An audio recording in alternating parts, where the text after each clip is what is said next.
विद्यार्थी मित्रांनो, पुण्यश्लोक अहिल्यादेवी या अत्यंत पुण्यशील व धार्मिक राणी होत्या.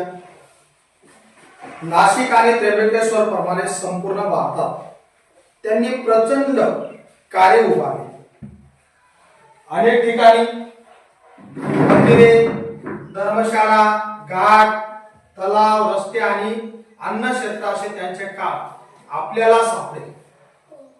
अहिल्यादेवींनी उभारलेल्या या कार्याचा लाभ आज 300हून अधिक वर्षे झाली तरी गोरगरिबांना होत आहे.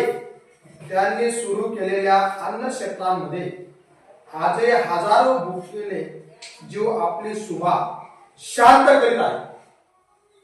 पुण्यश्लोक अहिल्यादेवी या केवळ धर्मपरायणच नव्हत्या, तर त्या अतिशय थोर अशा राजकीय मत्सती देखील होत्या. राजकारभार कसा करावा याचा वस्तुपाठ त्यांनी घालून दिला.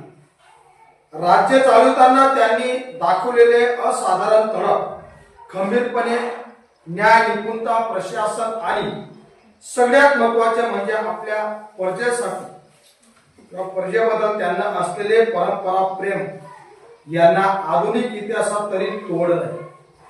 बघा, पुण्यश्लोक अहिल्यादेवींच्या कार्याची दखल घेऊन आज संपूर्ण देशात नसून तर संपूर्ण जगामध्ये आज त्यांची जयंती साजरा केली जाते. आज पुण्यश्लोक अहिल्यादेवी अशा राणी होत्या, तर त्यांनी गोरगरिबांसाठी काय बांधलं? घाट बांधले, धर्मशाळा बांधल्या, विहिरी बांधल्या, तलाव बांधले, रस्ते, पाणी, अन्नाची व्यवस्था केली. अशा पुण्यश्लोक अहिल्यादेवी तसेच आपले महापुरुष डॉक्टर बाबासाहेब आंबेडकर असतील, शिवाजी महाराज असतील, फुले शाहू असतील, सावित्रीबाई असतील, एवढंच काय, माता रमाई असतील, जिजामाता असतील, या सर्व महापुरुषांच्या विचाराने आपला महाराष्ट्र तसा आपला भारत देश चालतो.